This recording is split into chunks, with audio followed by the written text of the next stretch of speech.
Welcome, everyone. Thank you for joining us for this professional learning opportunity. I am Scott Mathias from NCEA, and I will be facilitating this webinar today.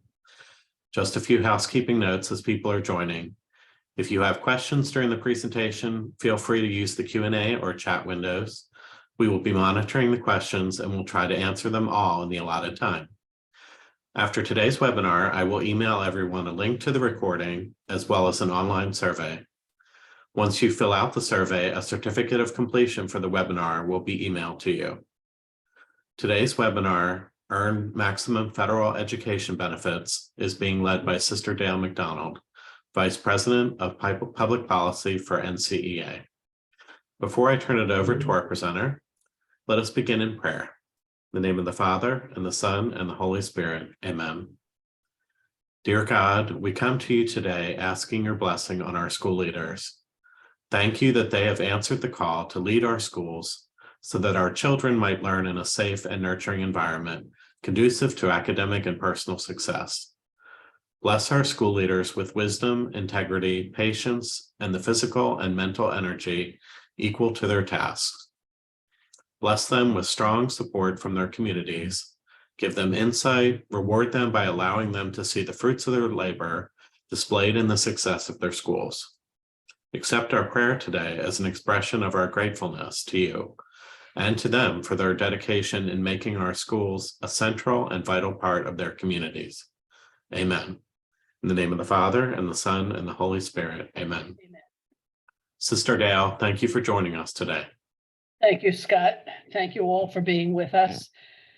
This is first part of a series that we're doing on benefits that are available for private school and Catholic school in particular, from our perspective, from the federal government. And so today we're going to concentrate on the title programs, the equitable services that are provided for in the law. What we'll look at on today's presentation will be the current federal education law, what is it, and what provisions apply to us? How are these programs supposed to work for us and our students and our teachers? What title programs specifically are available? How do we go about accessing these programs? What constitutes timely and meaningful consultation? What do you do when the program isn't working properly? And then some tips for successful implementation, help you negotiate these programs more effectively. So federal aid education has been in process since 1965. At that time, the Elementary and Secondary Education Act of 1965 was enacted. And the purpose of this particular program, which came out of President Johnson's War on Poverty, was to provide supplemental instructional services for educationally disadvantaged children. And in the beginning, these children had to be low income in areas where the success rate for students was not very high. And so the program has been in existence since '65. When Congress authorizes and then appropriates funds for a program, it's usually for a limited time. And so ESEA, the Elementary and Secondary Education Act, has been reauthorized several times. And when they reauthorize it, they change the name. They add, it's still the ESEA as amended by, and then they will call it one of these particular titles you see below. It was Improving America's Schools Act, and that's where the emphasis changed.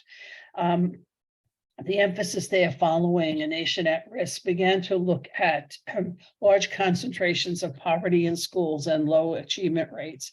And so the program switched for public schools so that if a school was high poverty, it could be a total school program.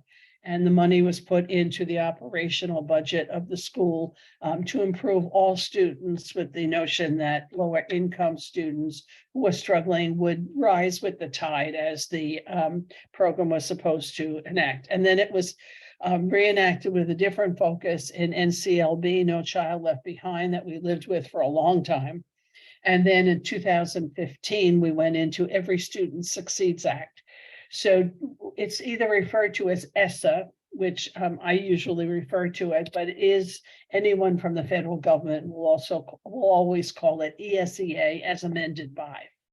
And the important thing is that we have been included in these programs since the beginning.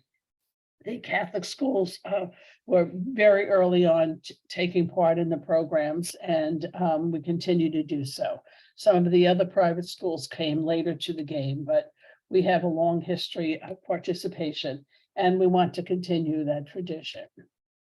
So the principles governing participation are two: the child benefit theory and public trusteeship. The child benefit theory means that the services benefit the child.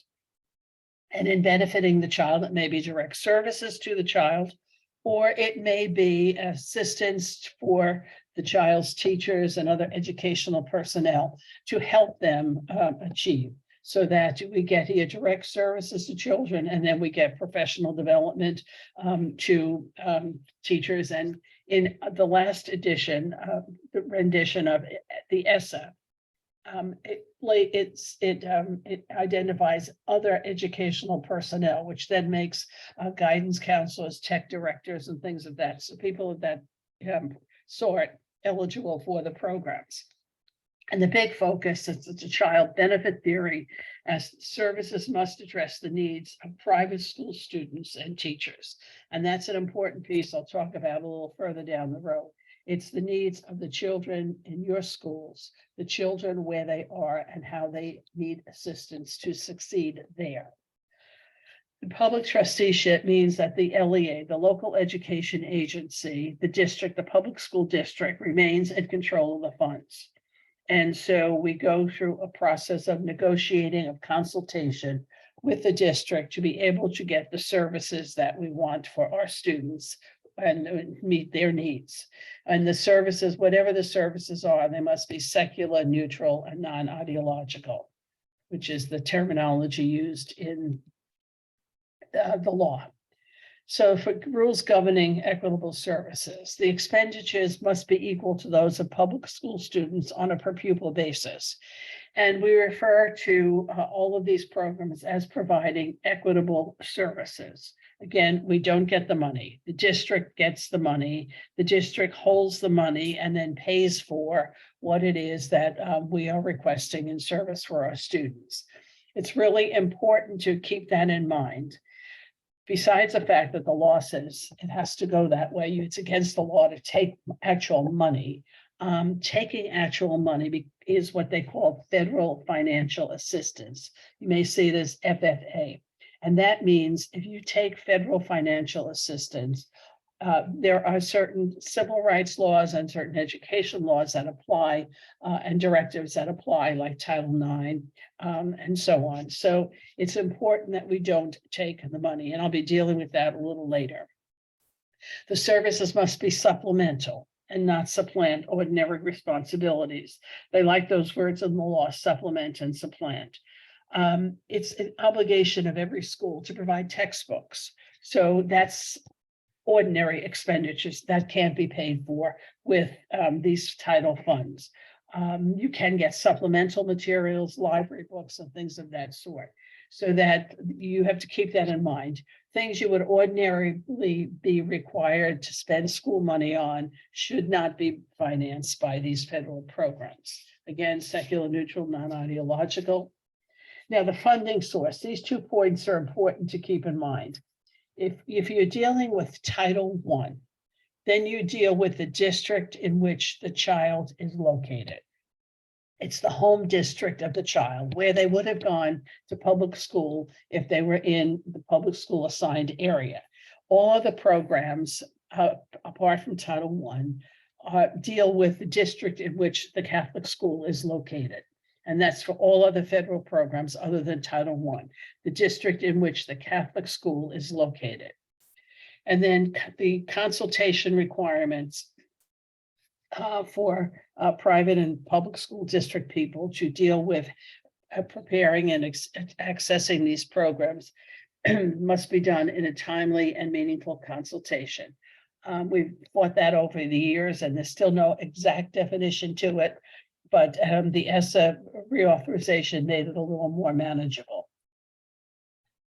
So we are supposed to be getting equitable services from these programs. So what does it mean for it to be equitable? Well, the first is that we all have an opportunity, private and public schools, to participate according to the directives of the law and the regulations, so that our schools are supposed to participate in the same manner and in the same time frame as the public schools in that district. The children's needs need to be evaluated in the same manner and time frame. So again, that you're not put off till, well, we'll get to you in February. No, you get to us in time that we can start the program when school opens. And that there's not a different set of governance principles for how you evaluate or how you assess these students. The other thing is that they should provide the same amount of services with this and the same funding. So that if for a certain program for Title I, if the PPA, the for pupil allotment, if for public schools is $1,200, it's the same allotment for our students. Obviously, they'll have more students than we do, but it's the same per pupil expenditure. And those are the points that help to give us a more equitable participation in the program.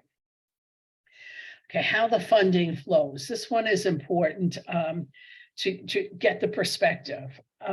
Funding is appropriated by Congress. Congress authorizes the bill, puts it into effect with all the law requirements, and then appropriates the money each year to the Department of Education. So the money goes from the feds, the U.S. Department of Education, by formula, by law. It goes to the state education agency, the ESEA. And from there, it's again, according to the formulas built into the law itself for each program, the money goes to the local public school district, the LEA.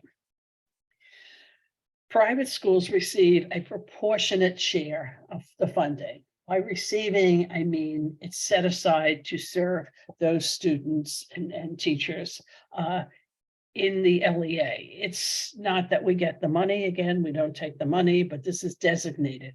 So that if you're looking at Title II and the per pupil allotment for public school students under teachers and professionals for PD, say, is $1,200, it's the same amount for us. The proportionate share, when they split the money for most of the programs other than Title I, the district is allowed a certain percentage for administration of the program for both public and private schools. It's one administration budget. And then they split the money equitably. That didn't happen under NCLB, and we fought very hard when we were dealing with the reauthorization of this program that there would be no set-asides only for public school. All of the money is one pot, and then it gets divided proportionately. When the money is divided, the LEA must tell you how much funding is available and how it was determined, so that they have to tell you there was $250,000 for this program, and you are 10% of it, so $25,000 is for you, et cetera.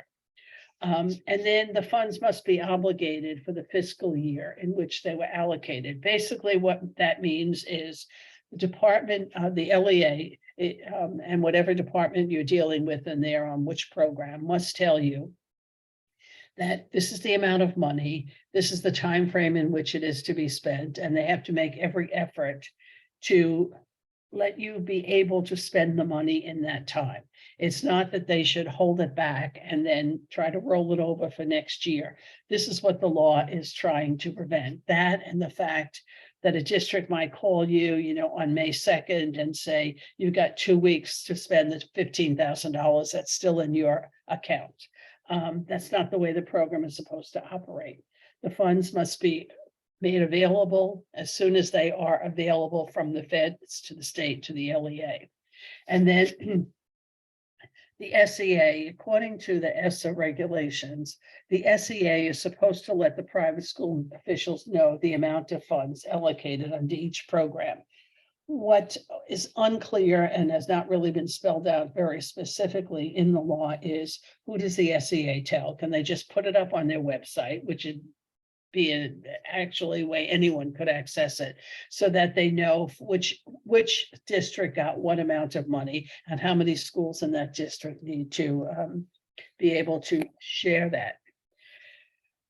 The other thing is, I just, want you to be aware, there's a lot of money that we're talking about here for the Department of Education budget. I have on here only the programs that we are able to participate in under the Department of Education budget. So we're looking at some significant money. In the last number of years, beginning with the pandemic and the legislation that came out of that, we're dealing mostly in billions anymore. The B's are more common than the M's. So it's important that you see what kind of money is available in each of these programs. Title IV-A, I have an asterisk there because the 1.28 billion is the appropriate amount. But in one of the pandemic recovery pieces in the Bipartisan Safer Communities Act, which was the attempt to deal with a lot of the mass shootings and the disruptions in schools. And this year, an additional $1 billion is added to that Title IV program. That program, I'll mention something later. It's not available to all of our schools or to all of the public schools. It becomes a competitive program.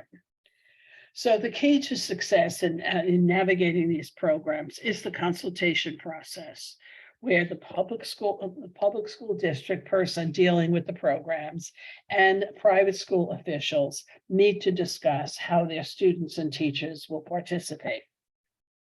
From our perspective, the private school perspective, each private school can designate someone to participate, or the diocese may decide to do it on behalf of all of the schools or some of the schools in a concentrated area.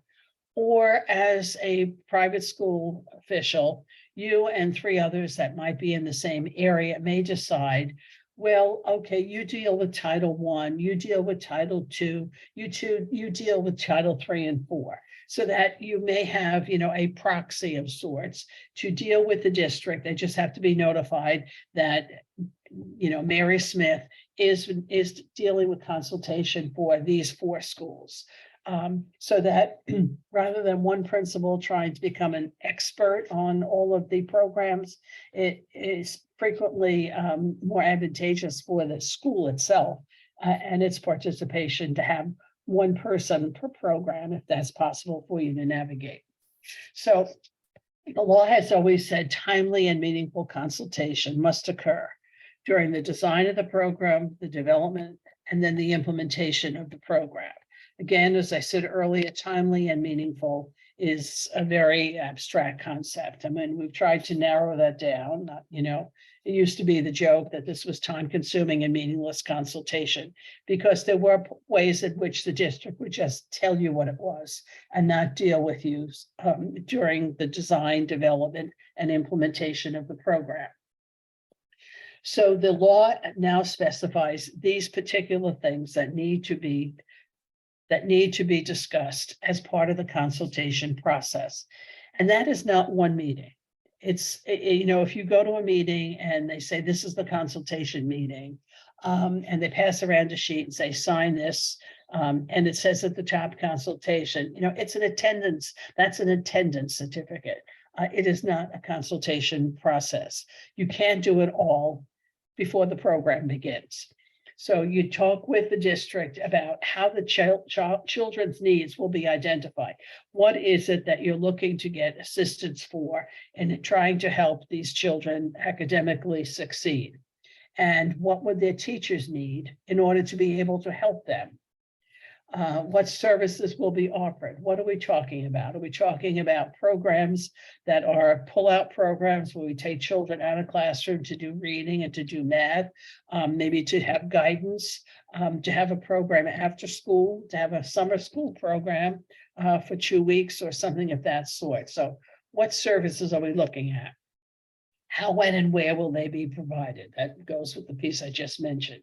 How will the services be academically assessed? Then we're providing services to students so that they can achieve more appropriately, effectively. So how do we know they did that?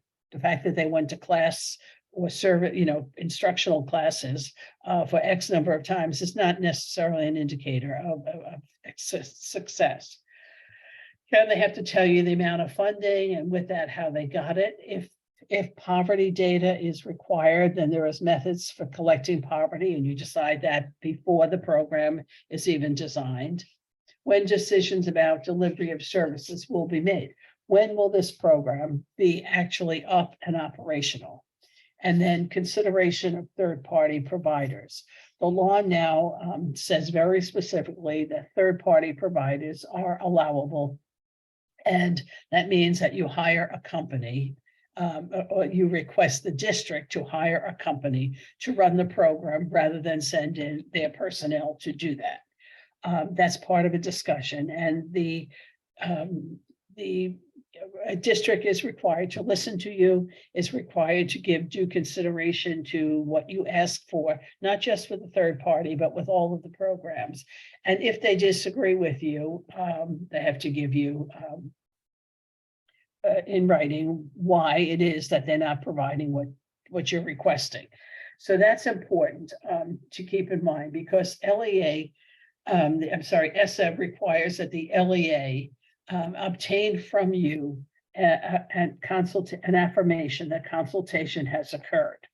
So that it used to be just Title I, now it's all of the title programs. So what's important is that you either fill out and say, yes, this has occurred to our satisfaction, that they have talked to us as we prepared the program and as the program is going forward. If you have a Title I teacher coming into your school and you notice, again, they're public employees, they're not your employees, you don't supervise them. But you notice the teacher is always late, the teacher is absent a number of times. Those are the things that you need in the ongoing consultation to discuss with the district. You're not supposed to wait until the end of the year when you start planning for next year. And you say, well, I really rather not have him back. He was late X number of times. He never showed up this many times. That's a waste of the children's time. It's a waste of the funding. It's important that you periodically assess so that when you go to the first consultation meeting, you ask the district, can we set up a schedule for ongoing consultation? How are the programs working? Do we need to change something midstream? That's all part of your not only responsibility, but your obligation that you should, and you're right, you should be able to make sure the program is working in the same time frame as the program is operating, not afterwards. So on the consultation form, you say, yes, you have, or you say, no. There's a space on the consultation form that says they did not engage in timely and meaningful consultation. And you are able then to file a formal complaint. But this is the topic of conversation when you're saying things have not been followed. The fact that the person may be rude, that the person, may just hit you the wrong way or whatever. That's unfortunate, but that's not grounds for filing a complaint or for, saying that consultation didn't take. But you have to cite which of these particular pieces did not occur. And to help you with this consultation process, the law now designates that an ombudsman must be appointed by the state education department to monitor and enforce the requirements in ESEA to ensure equity for private school student participation. Unfortunately, that's all the law says. So that the way in which it was implemented in the various states was not defined and was left to the states. The ombudsman, the law does say the ombudsman should get notice of the funding allocation so that they can help to judge whether or not this was an appropriate proportional share. And if you run into problems during consultation, the ombudsman should be invited to help you reach consensus. And the LEA should know who the ombudsman is, but the ESEA is the one that has the obligation to provide information, contact information. Who is this person and how do you get in touch with her or him? So that should be on their website. When you're going to the consultation process, there's some very important documents that you should have with you. Now, the law itself is like 2 inches thick on, tissue thin paper and 8-point type. And most of it does not apply to our private schools. But the equitable services provisions are found in the law in section 1117. That spells out clearly and specifically how private school students and staff ought to be treated in the implementation process. That deals with Title I primarily. Then the Title VIII, what they call the uniform provisions in sections 8501 to 8504 are spelled out in a different set of regulations and guidance. On our NCEA website, you can find all of these documents. When you go to the public policy section and government programs, you can find the text of 1117, you can find the text of Title VIII, and then you can find the guidance documents. Whoever is doing the consultation should have copies of all of that. The district is not going to give it to you. The district might not even have it themselves. The feds deal with the ESEA, and it's the ESEA's responsibility to send stuff to the district. And very often we find that the district people don't have the information. They may have come on new in the last couple of months or weeks or days, and their predecessor didn't leave something around. So it's important that you have a copy of these documents. Go on our website, find them, download them.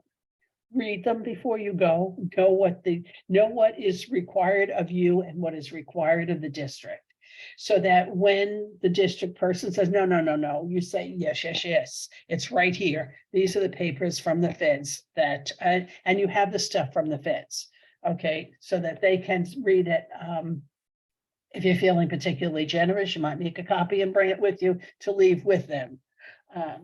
So the consultation process for this school year should have taken place during late April, May, June of previous school year, so that by the beginning of the school year, late in September, and by now, the program should be in effect.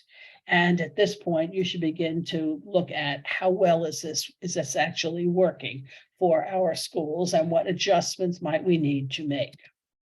So the titles for private school inclusion are Title I, which most of us know as the Remedial Services Program for our students.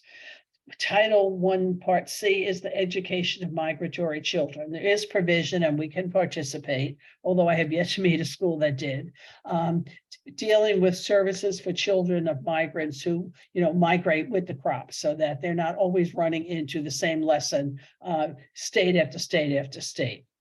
Part 2, Title II, Part A is the professional development piece.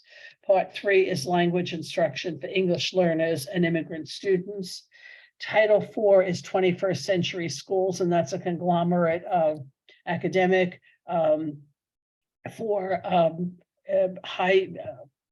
this is what Title IV is: student support and academic community learning centers supporting high achievement ability learners.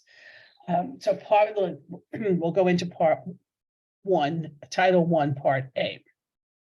And that's to provide the supplemental services so children can reach at least proficiency, hopefully beyond that.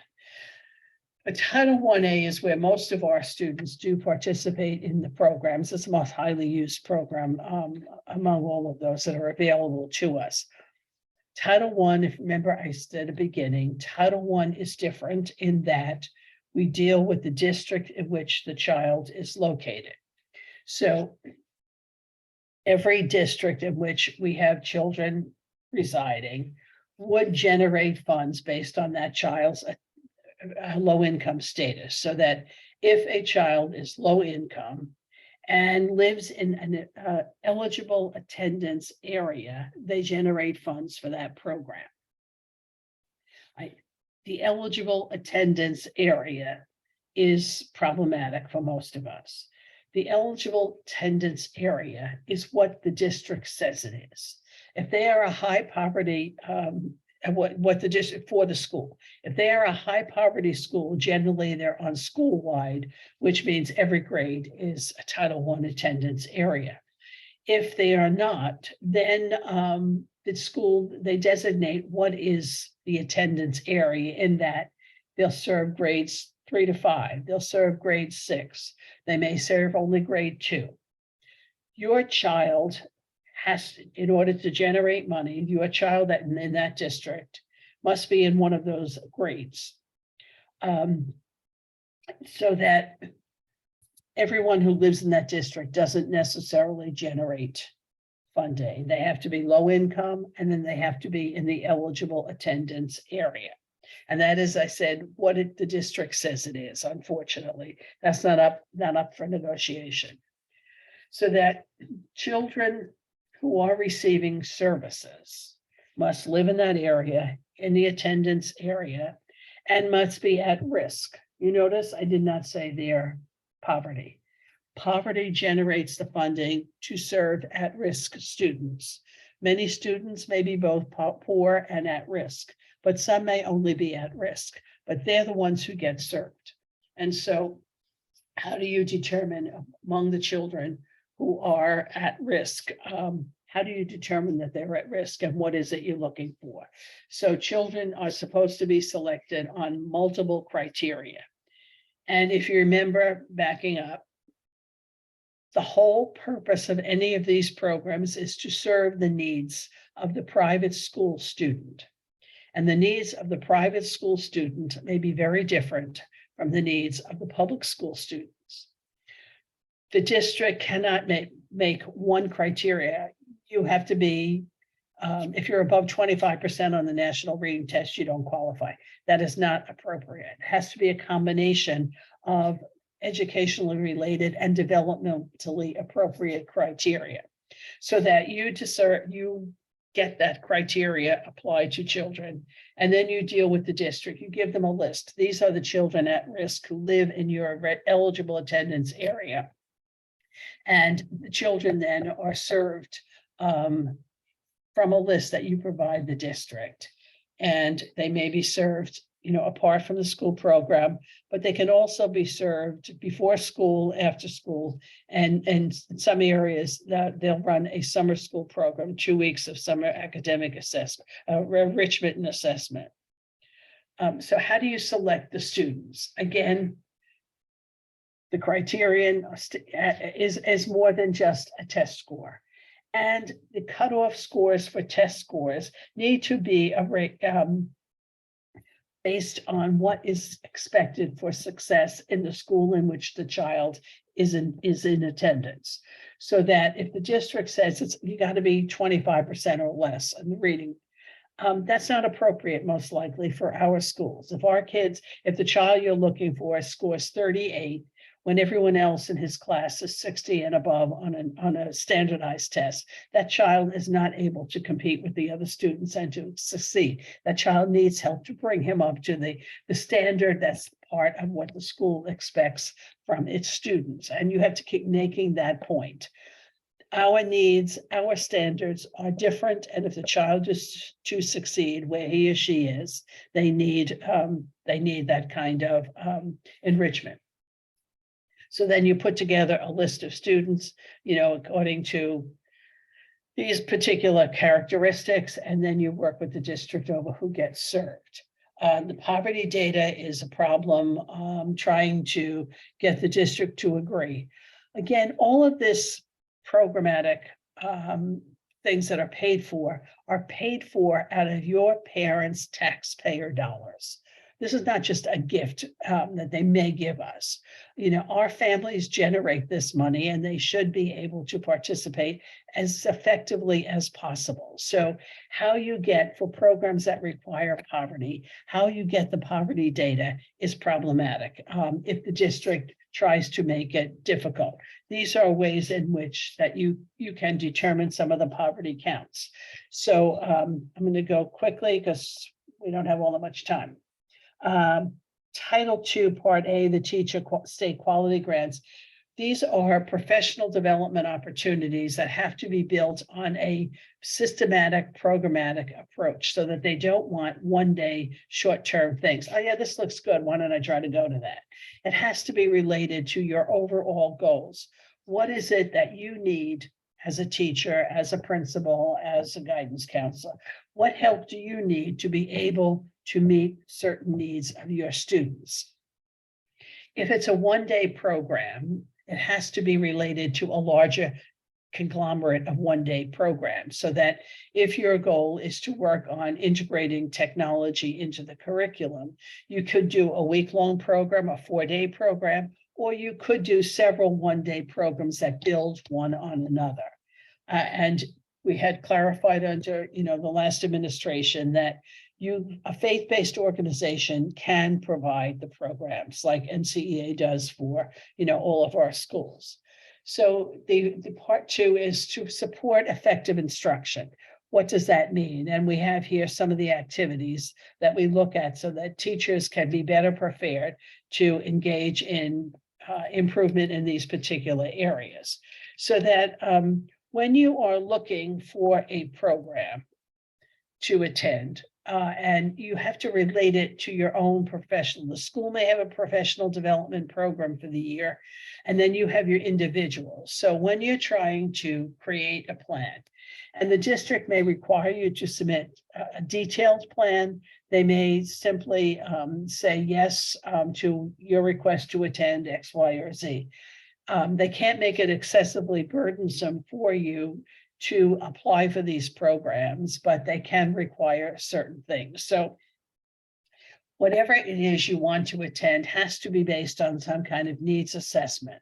What do the students need, and what does the teacher or other educational personnel need in order to be able to meet those students' needs? And so you create a professional development plan.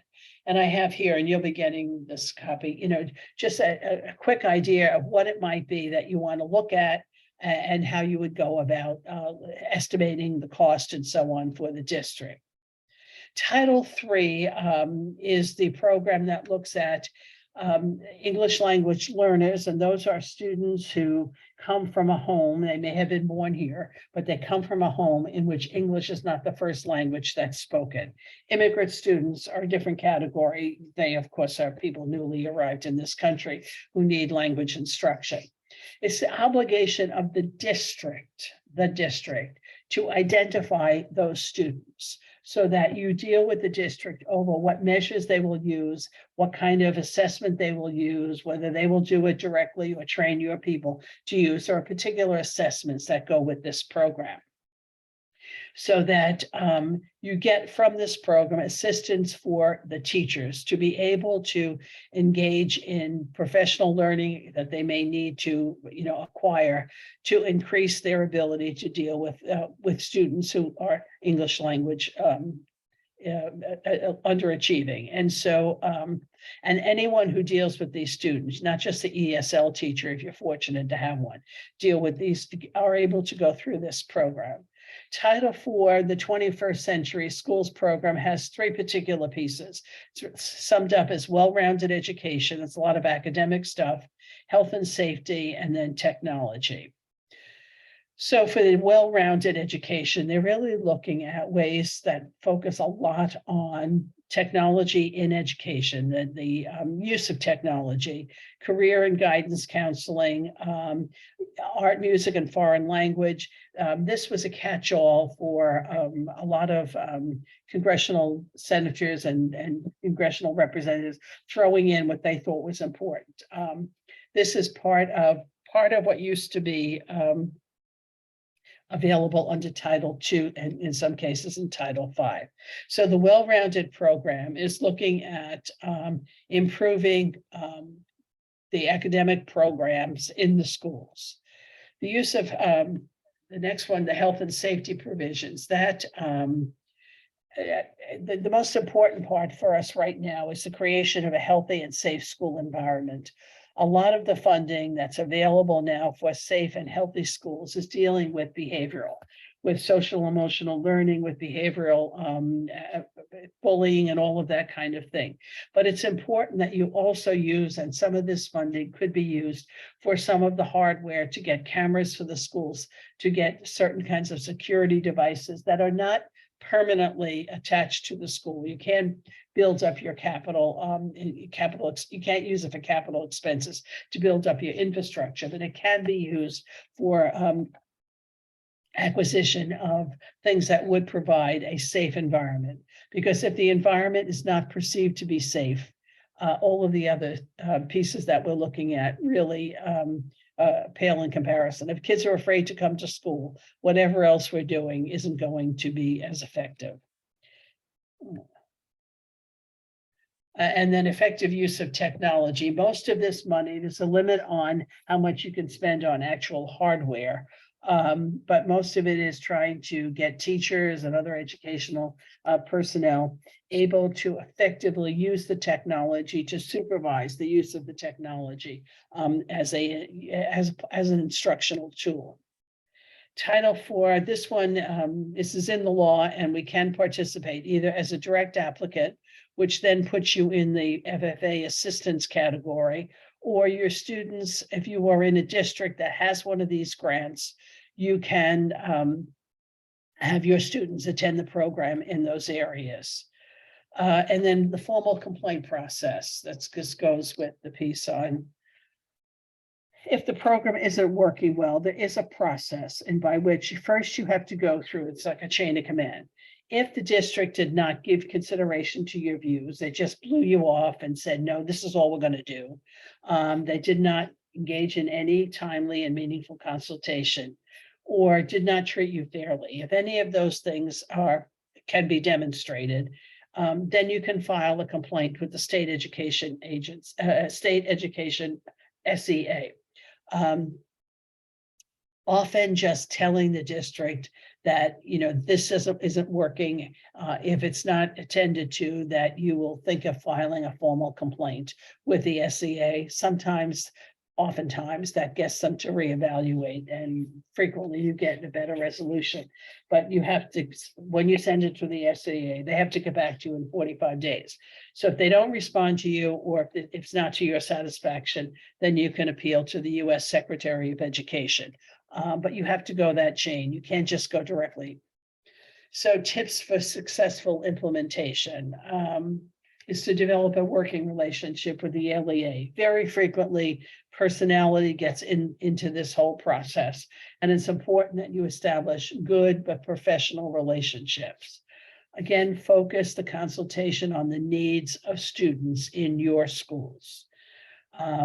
Make sure the LEA is supposed to tell you to the end of the school year, they're supposed to send you a form that says, I wish to participate in these programs. If they don't, contact them and tell them what you want to participate in. And then make sure not only the programs that are listed here, but if there are competitive programs, if the state has money from the feds and is giving it like they're doing for that safety money under the safe schools that came out of the Build Back Better pieces that they took apart. You ask, are you participating? Are you getting a grant? Are you applying for a grant? And they're supposed to include you in the consultation for the grant, so that when the program is designed, your needs are also being met by that program. Again, know the specifics of the program, bring the regs and guidance documents, know what your obligations are. If you're going to talk about this program, what are you supposed to bring? Do you need to give them poverty data? Do you need to give them some other kind of data? Know who the ombudsman is, and then how to initiate a formal complaint and use it. That's really important, that you are able to make use of what's available to you. And we've been very nice for a very long time, and we kind of make nice with the district. If they're not doing what they're supposed to be doing, your children are being deprived, and you need to file a formal complaint.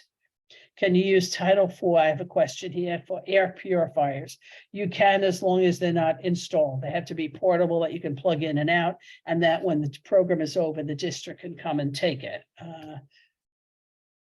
Through the CARES Act should,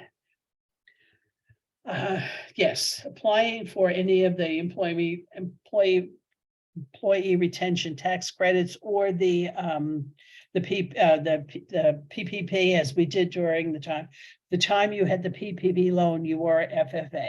Yes, so those programs, and that's the hard part of some of these particularly safety programs that are available to schools is that um, you don't get services, you get money.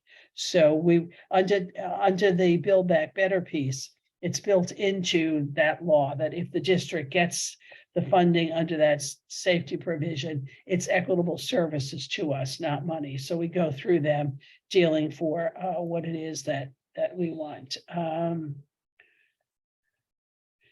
If a district is targeting K-5, are we only allowed to count K-5 students? Yes, I think if you mean here, if the district says K-5 is the grade level, yes, then if you have a child who needs assistance, who meets all the other criteria on Title I, but is in grade 6, 7, or 8, or for most of the high schools, they don't offer that program. So it has to be its eligible attendance area is what the district says it is, and the child has to be living in that particular area and attending that grade. So are there any more questions? Does Title II pay for subscriptions? Generally not. It would depend on the, magazine, no. If it's a subscription for a particular program that may be, a video kind of program, it may. That's one of those things that you have to negotiate with the district. And that would be Title II. For 2A, please make sure you read the new Title VIII Title VIII guidance, because that is very clear about what can and cannot be done under Title IIA, particularly, dealing with districts say, well, no, you can't travel. They can't say that. They may say their own schools can't travel, but that does not apply to you. So there's very clear explanations for all of these programs that should help our students, teachers get better opportunities for professional development by this new definition. I mean, the department looked at some of the problems that we've had and in effective Title II, and has tried to make it better. Let's see. Is it too late to add Title III for our school? It may be, because the district may have distributed the money for this year already, promised it, allocated it really to, obligated it to schools. And I would say, talk with the district. You may then, you may not get services this year, but you can get the kids certified for next year. It depends on what process they've used. If they haven't begun to deal with it yet, you got a good shot. What is a reasonable time frame for knowing our allocations for the school year when you go to the first consultation process?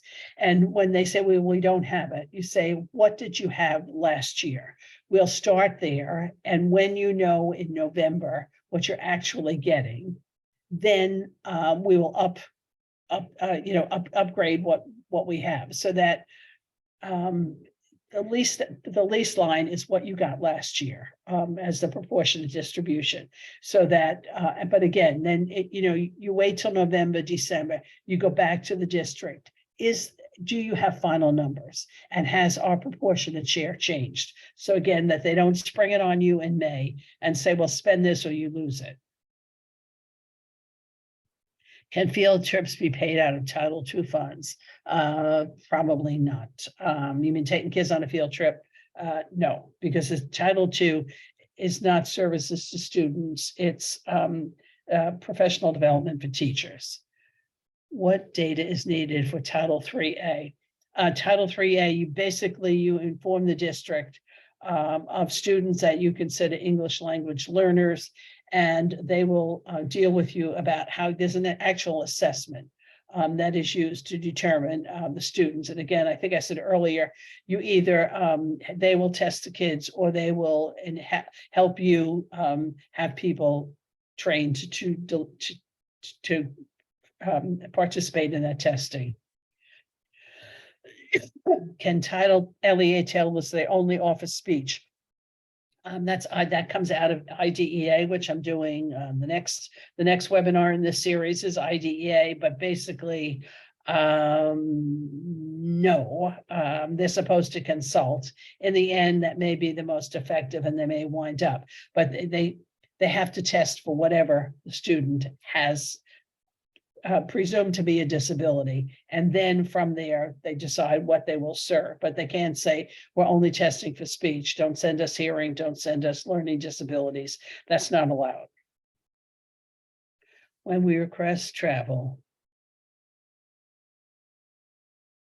The LEA puts requisitions before the school board. Is that, I'm assuming it's a school board. If it's over $500, is this normal? No, but it may be allowable. I think you need to deal with the district over, is that a public school requisite requirement? And if it is, that doesn't necessarily apply to us.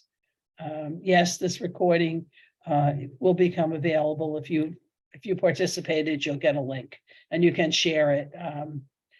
Can Catholic preschools use these funds? It depends on how the preschool is constituted.